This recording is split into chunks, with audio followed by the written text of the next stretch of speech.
And like, did you ever have moments of that, or like moments of doubt, or like, what are people going to think of me? I still do.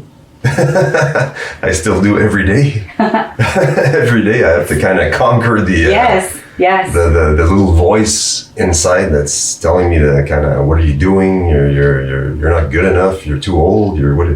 This is not what you're supposed to do. This is uncomfortable. What are you doing? But I've learned that that's it. That's all it is. It's just a voice that.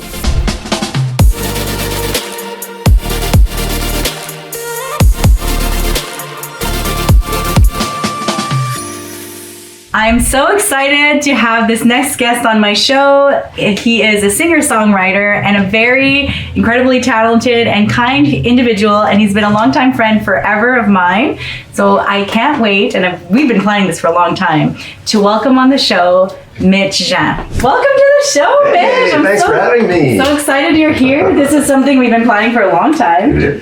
And I thought this would be a great opportunity because you have some big things coming up. But first, how about you introduce yourself? Because you have an incredible story. There's many things you've done in your life that have brought you to this path. And so I think that it would be awesome if you shared.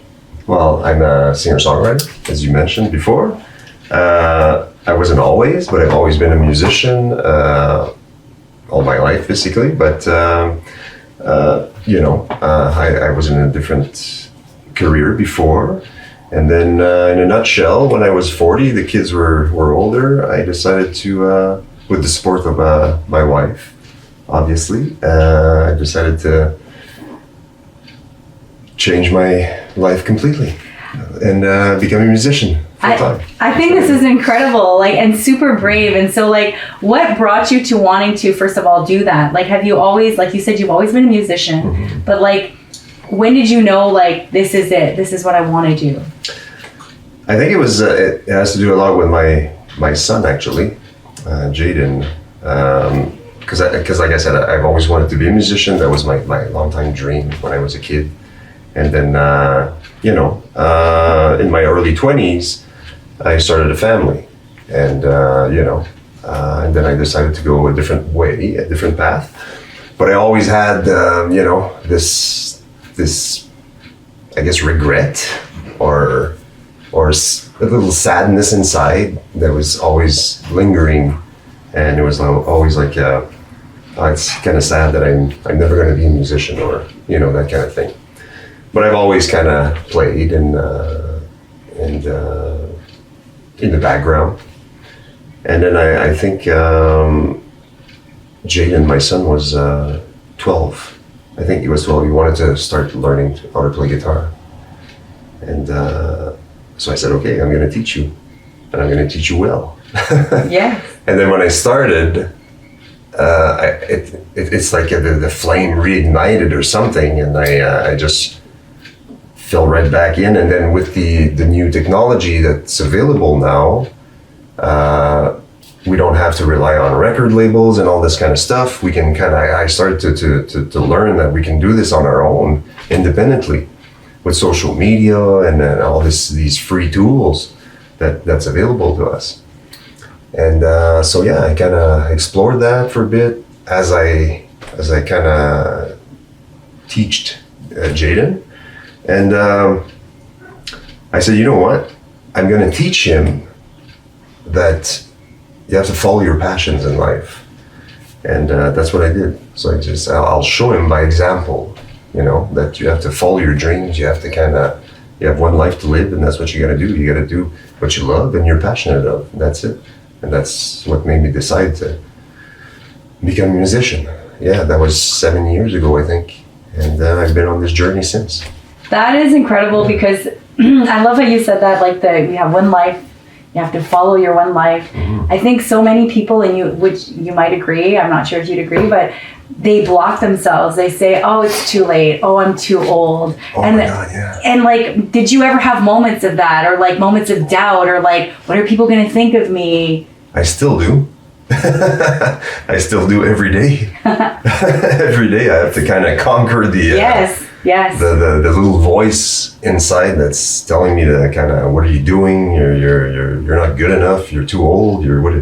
This is not what you're supposed to do. This is uncomfortable. What are you doing?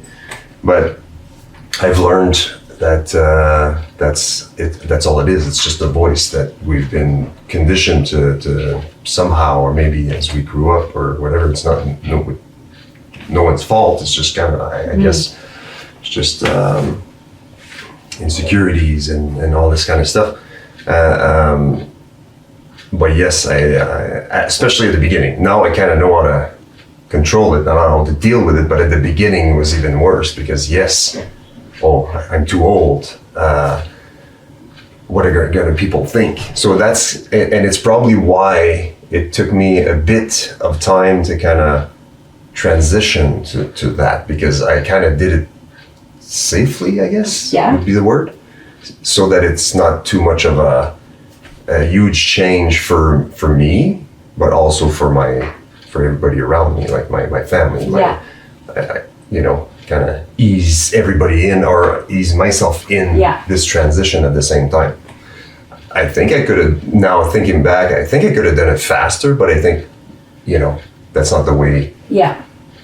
For me, that's how I needed to do it, was kind of to learn how to deal with all this stuff and conquer all these obstacles, baby steps. Small steps at a time, kind of thing. Does that make sense? Totally. And actually, I 100% agree with doing something like that, because it is such a huge life-turning event that it shocks your nervous system. And I think people sometimes are like, you have to go all in or it's all out. And I think that's like not the best advice. Right. So I think, pushing your edges a little bit as you did, and then conquering and overcoming, like that's incredible. And the fact that you're leading by example, so like you're impacting not only your son, but you have other friends. And I was just curious, maybe you hadn't noticed, but there are people in your life that are like showing up bigger because you are forging a new path. Have you noticed? Maybe not. I don't think I've noticed, but I hope that I did that. I hope if I did that, that makes me happy, because that's what I'm trying to do. I'm trying to inspire people to kind of follow their dreams and do the hard work and get uncomfortable, and that's how you grow, and that's how you, for me anyways. But I've noticed kids, I've noticed students of mine that I teach, that I've helped to kind of understand this kind of stuff and gain confidence into kind of sing and play an instrument. So that really is really satisfying and really helps me as well, that to kind of move forward, because I how can I say that, they look up to me sometimes. I know that they look up to me sometimes, and I want to show them a good example. A lot of people do that, but I mean, in what I do in Northern Ontario, it's not common. No, exactly. But I want to show people that you can do it. That you can do it from anywhere around the world, or like wherever you're from. You don't have to be born with a talent. You don't have to if you think that it's not for you, it's not true. If you want it, just work hard at it. You have to be willing to work at it. And get uncomfortable, that's all it is. Yes. And I love that you brought up the point about talent, because this is something I talk a lot with my kids as well. Actually, I did a TikTok on that, where it was like, I had asked them, like, do you want to do this thing? And they're like, I'm not good at it. And the other conversation was, do you want to do this thing? Well, I'm not good at it. I was like, how do you get good at something? And so it's like, you have to practice. And I think that the fact that you spoke on talent, like, I know for myself, my middle human is very talented, and I'm like, not everybody's born with talent, but you always have the opportunity for skills. Like, and so what would you say to that, to somebody who's like, I wasn't born a singer, or I'm not good at whatever. Right.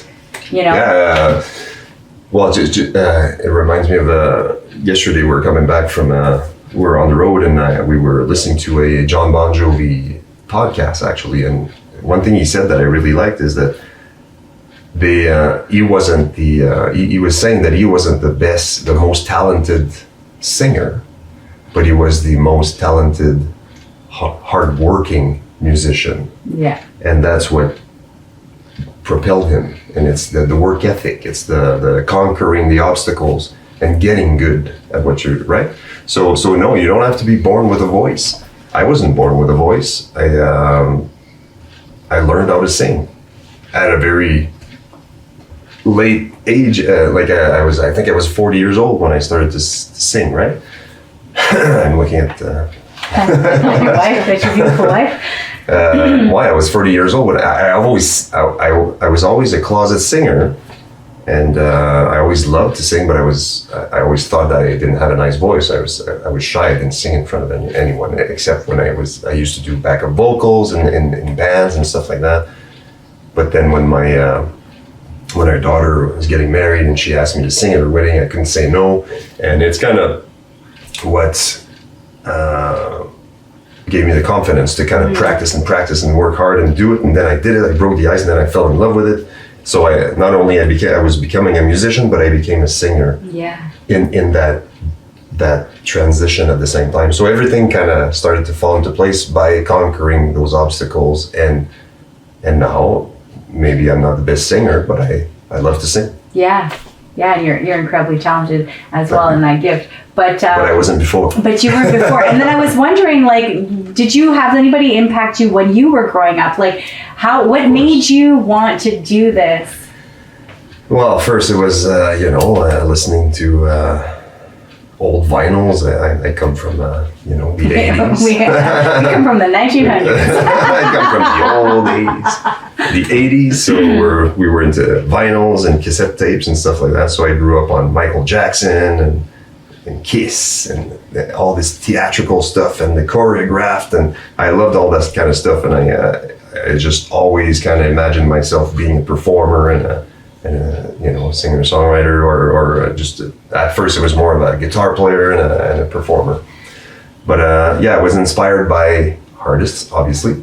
But then I was inspired by teachers at school. My music teacher in high school really kind of gave me confidence and helped me to kind of grow as a musician. My dad kind of influenced me at the very early on, because my first musical memories were my dad. So, it's kind of something we weren't really close, my dad and I, because he was very, how can I say that, was very a man with a few words, so he didn't really speak, but at least we had this musical thing that I think, and maybe that's what I'm also, I want to keep, because it's kind of the connection that I have with it. Maybe that's part of it. Influenced by so many people online that I see now, there's so many amazing people that conquer their battles, and they achieve so much great things. Yeah. And I'm inspired by these kinds of people. Are awesome, basically. Yeah. And the things they achieve is unbelievable. Yes. And that's what inspires me. And and so it's whatever you do, you can do whatever you want. Yeah, right? There's no limits. Like, we're the only limits. Exactly, we limit ourselves all the time. Yeah. On that limitation stuff, what do you think about failure? Oh my God.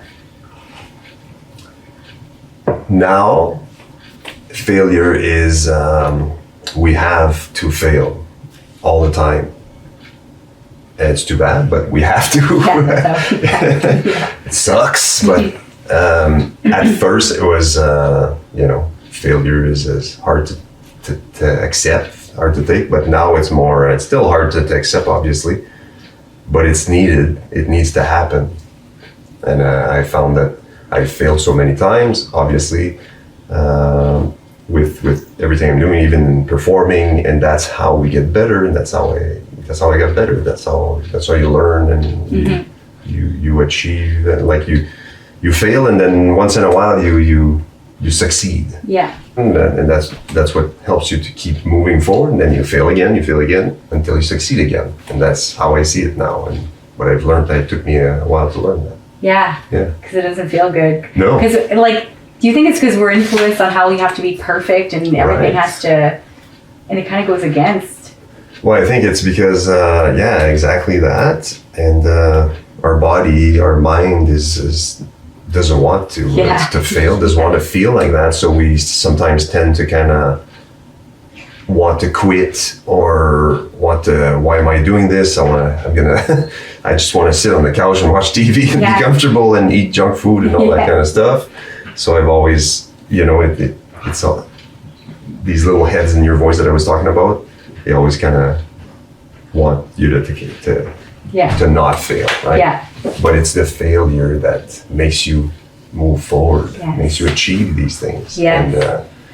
And the more you do it, the more confident the stronger you get. And failure is just kind of, okay, whatever, and then you move on, and then on to the next. Yes. Right? Yes.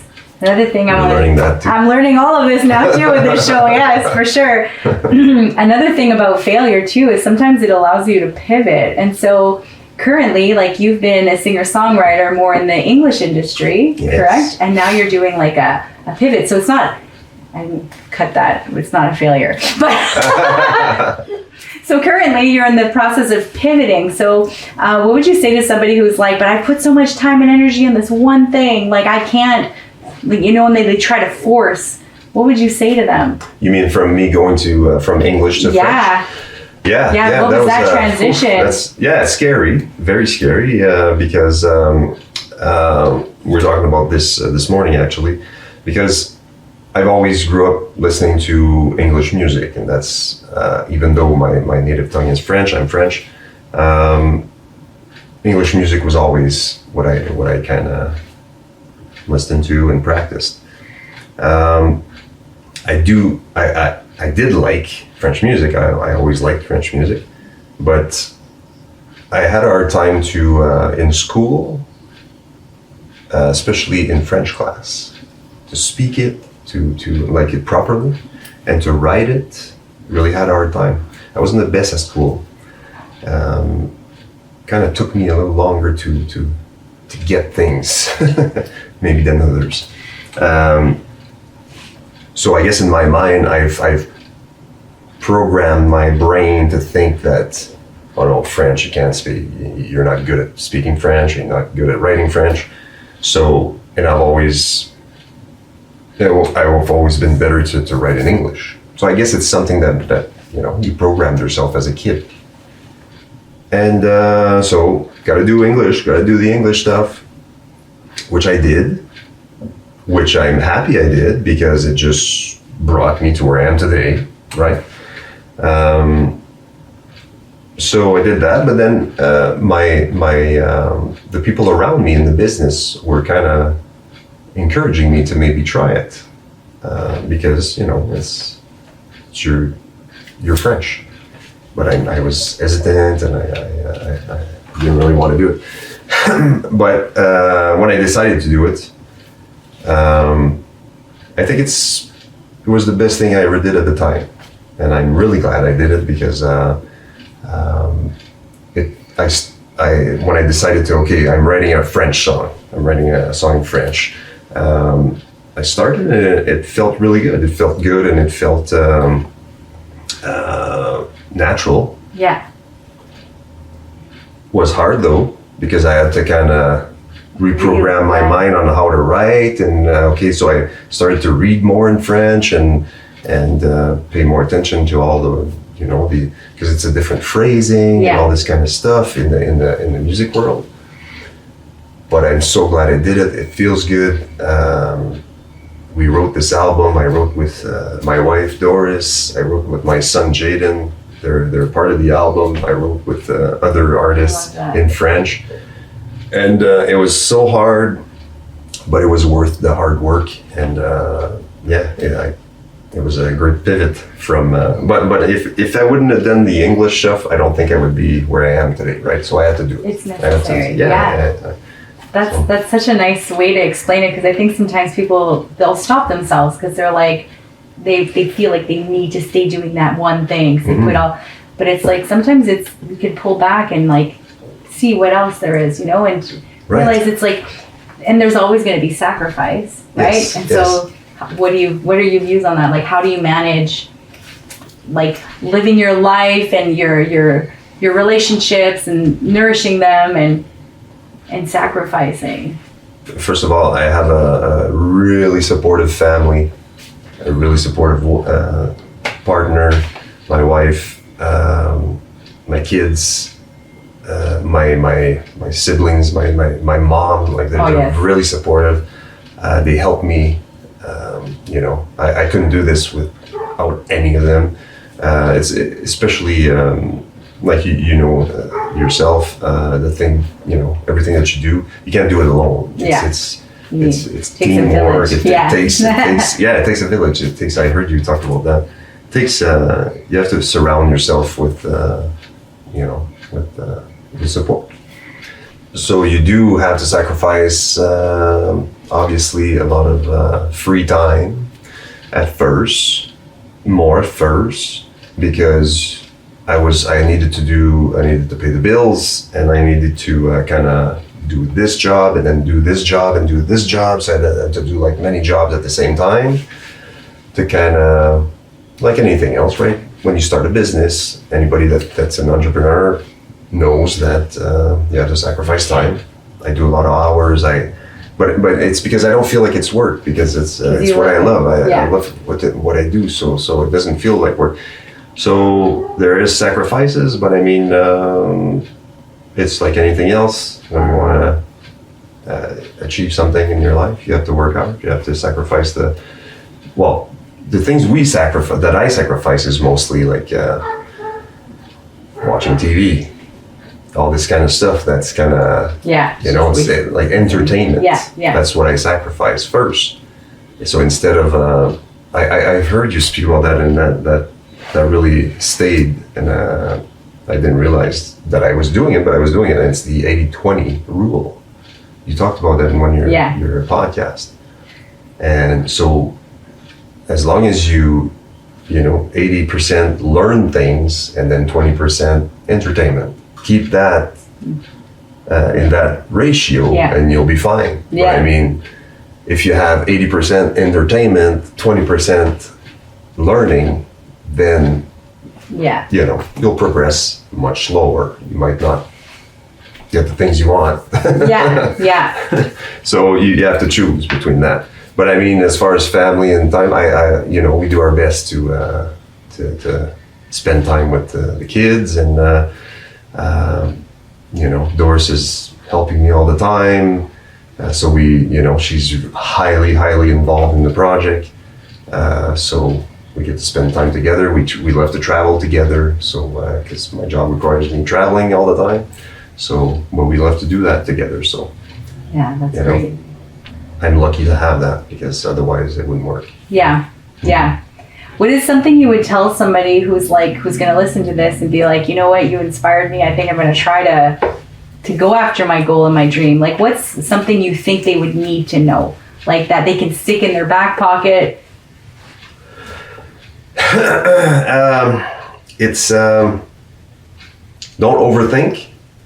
Don't overthink, and go for it one step at a time.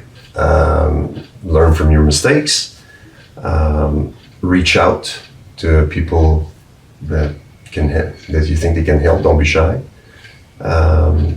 and don't quit. Like, just keep moving forward. And that's what I think back of. I started, I think it was in 2016 when I decided to become a musician. I didn't know what I was going to do. It was either, have a music store, teach it, or sing, or whatever. I didn't know what it was, but I was going to join the music industry. So that's how I started. So I made a list, and I just made like a vision. Well, first it was a list of, okay, what could I do? What could I do? This. And then, then I started to funnel the vision of, I've tried different things. I tried many different, obviously the performing. I still teach to this day. The maintenance of instruments, I've done that. I've done, all kinds of I do production, so I try to touch all these things, and then whatever kind of serves me better, or it helped me to discover exactly what I wanted to. You know, it's like I said earlier, I didn't really want to jump in it too quick. You know, like you said, it's a big oof, it's a shock, and it's a shock to everybody, to your loved ones around you. Yeah. So I kind of did it that way, but it always pulled me towards performing and singer-songwriter and all that kind of stuff, and teaching. I love to teach it. So I kind of, you know, and so that's what you do. You if you don't know exactly what you want or what you have to do, you kind of try many different things, or maybe you know exactly what you want to do, and then just focus on that. If you do, I had to try many things, and you know, I believe in the law of attraction. I believe in you know, vision boards, and I believe in all that stuff, and that's helped me through. I actually made myself like a timeline, a 10-year timeline with, okay, I'm going to be there in 2 years and in 5 years, and it served me well. Like it's amazing map, how right? It's a map, and it's amazing how you can create your life by visualizing your life, and I've had this board where I had, you know, like my first, I got to learn 12 songs by heart, and you know, like, and I'm looking back at that today and like, oh my God, like, you know, I've achieved this and way more. I remember I had a picture. So to answer your question, to keep answering your question, vision boards. That's one thing that I highly recommend when you jump into something like that. Be specific on what you want. Aim high, but I mean, start, take smaller steps. Aim for smaller goals. Achieve that, then aim for a bigger goal, and then achieve that, and then, you know, keep moving. You know, keep moving up. So that's what I recommend, and that's what I did. And I remember I had a picture of a singer in front of a crowd, and that I just kind of printed on Google, and I put it on my vision board, and it had those colors, like a purplish, you know, like a live performance ambiance. And then I think it was 3 years after, you know, I started out by, you know, just the small shows and all that stuff, and then I ended up playing an arena show. And it's something that we do every show. I take a selfie, or we get a picture with the audience, and I do that. I love to do that, and just to capture a moment. And then I noticed after the photographer edited the photo, and then I received the photo back, that it looked exactly like the photo on my vision board. And I didn't realize it right away. I just realized, you know, maybe a few months after or something, and I'm like, oh my God. Like you did it. There you go. So I achieved this one now. Yes. So then it's, you know, then you move on. You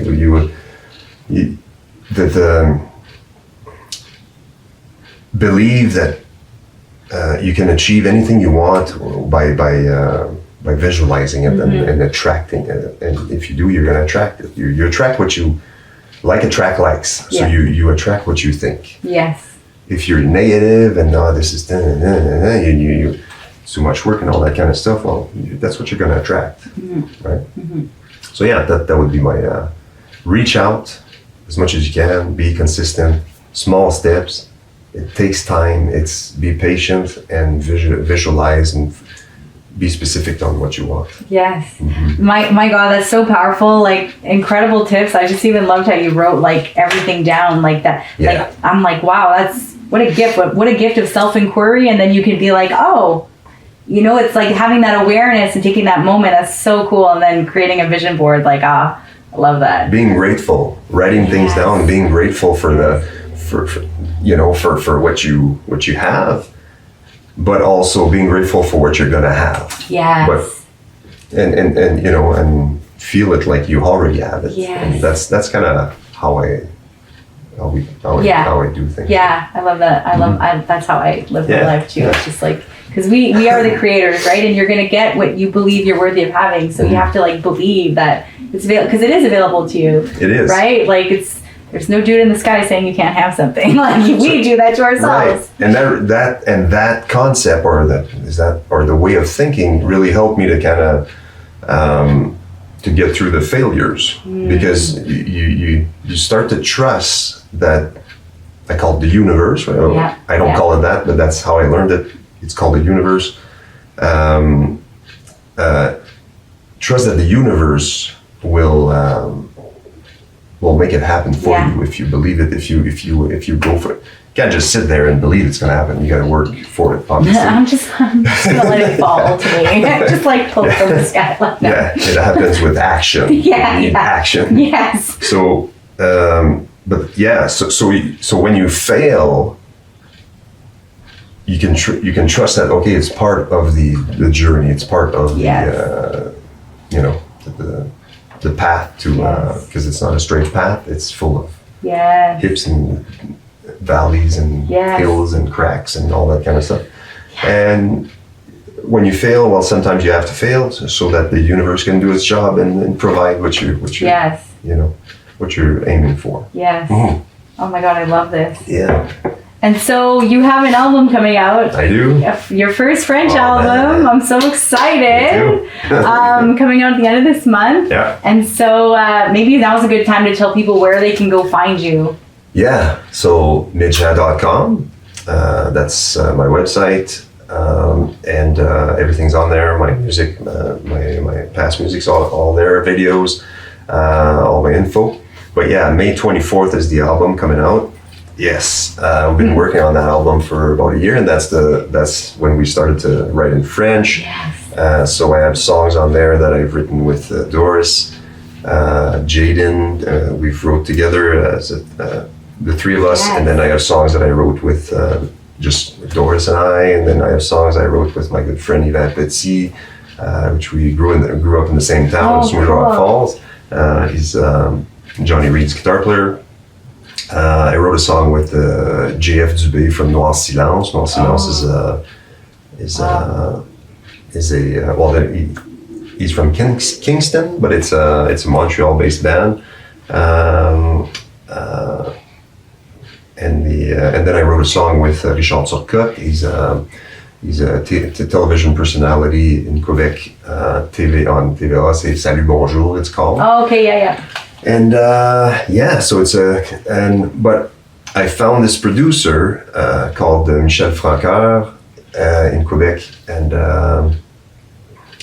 we're the same age. We love the same kind of music. I've been working with many producers.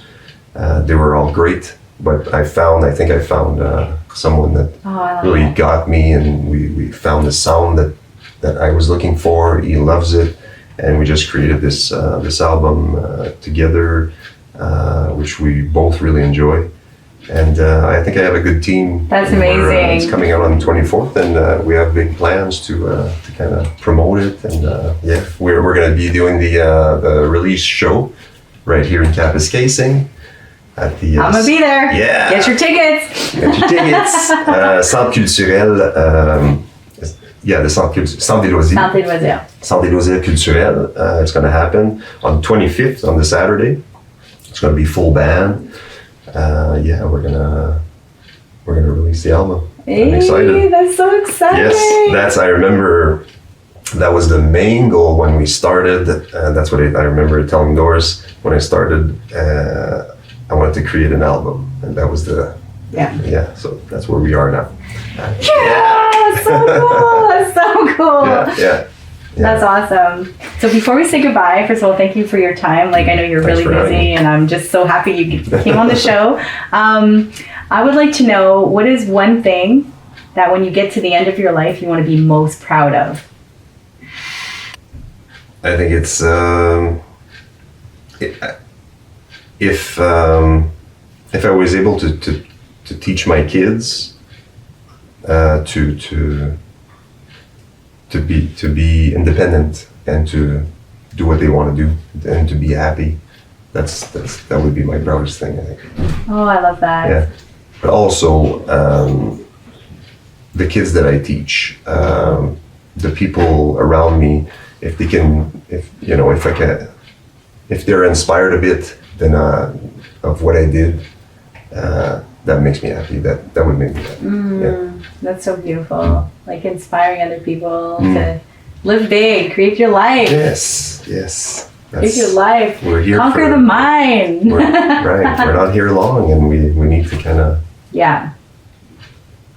live happy. Yes, I like that. Live happy. It's a choice. Yeah. It's a True. choice. It's a choice for sure. It's a choice. Yes. Live happy. That's right. Thanks for being here on the show, Mitch. All right. Thanks for having me, Crystal. Take care. Take care. Bye. What we're going to do is we're going to have a draw here for those who are subscribed to the channel. So make sure you're subscribed. And also if you could hit that notification bell so you know when new videos drop. But if you're subscribed to the channel, so subscribe, we're going to have a little draw. So what you're going to need to do is you're going to need to for sure be subscribed. And then you're going to tag 5 friends in the YouTube comments below. And then seeing that Mitch is dropping his new French album, he's graciously donated some merch, and I as well am going to throw in a BraveBoldYou journal. And so if you want to be a part of this, again, remember you need to be subscribed and to tag 5 friends in the comments below, and the winner will be notified in the comments below on June 1st. So thank you for being here. Be brave, be bold, be you.